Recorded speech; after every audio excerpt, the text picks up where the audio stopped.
Hi, my name is Rick Carrier, also Frederick Carrier.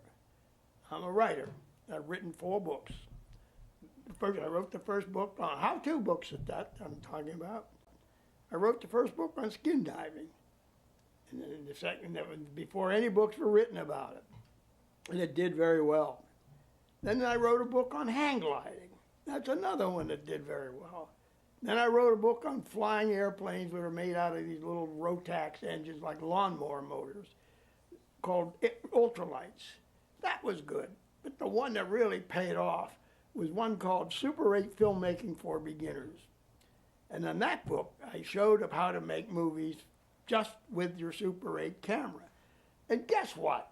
Guess who read that book? And the people who made the movie Blair Witch Project, one of the guys on it said, yeah, we read that book and we used some of it in our getting our ideas to make this movie. Anyhow, the reason I'm on the air right now talking to you is that as I said, I'm a how-to writer, and my experience on D-Day has taught me something very, very important in life. And that is you learn from experience and from things that happen to you that really are big things that happen to you. And now, biggest thing that happened to me on D-Day was meeting General Teddy Roosevelt. He was a commander of the 4th Division, and he went in on the same wave that we did. I was in the first wave, and he was right behind me, coming in with the second wave. And when he got on the beach, he started to take charge. While I was busy with other engineers, we were going in and blowing up seawalls and tearing up beach obstacles, and generally just working our ass off under a heavy, heavy, heavy gunfire and heavy, heavy noise. Airplanes were flying overhead. P-51, B-47 was raking the beach with 50 caliber bullets. Bombers, B-25s were flying up and down along the seawall, dropping 500-pound bombs down on it. And we were only like 40 yards away. Can you imagine? A 500-pound bomb going off 50 yards away? Man alive, I mean, the pressure waves alone blew our hats off. Anyway, we were there, we were trained to do our job, and so we paid attention and we did it. Well, halfway through the day, I mean, it was the noisiest day in my life.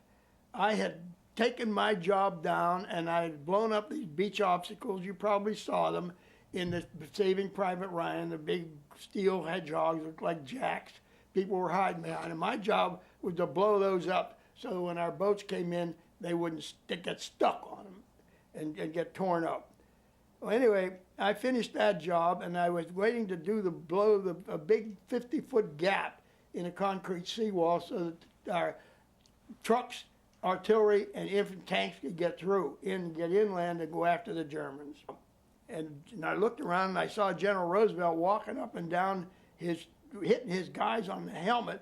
They had dug a trench in front of the seawall to get away from the mortar attack, just flying in there like goddamn rain.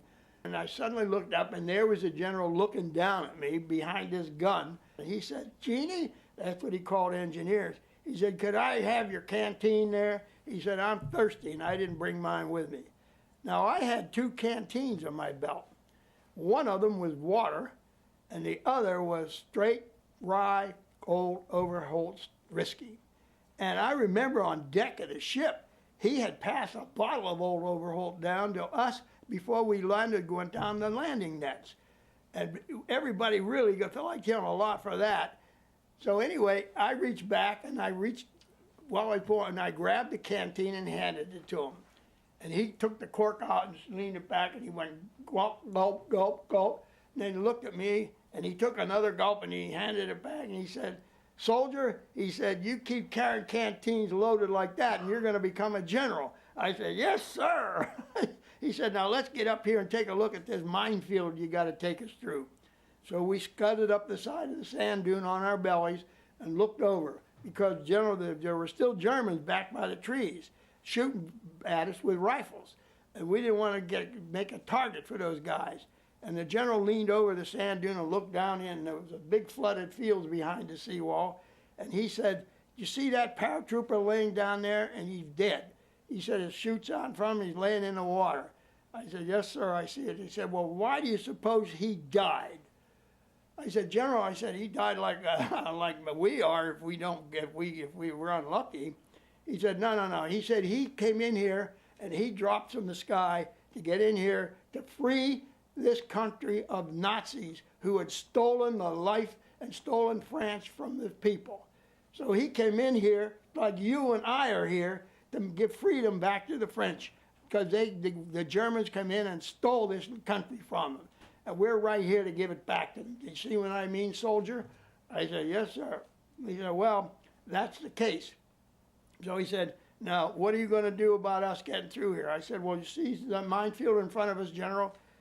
He said, yes. I said, well, see the one sitting up above the sand where the wind blew the sand away and you see them? He said, yes. He said, well, we see a pattern there.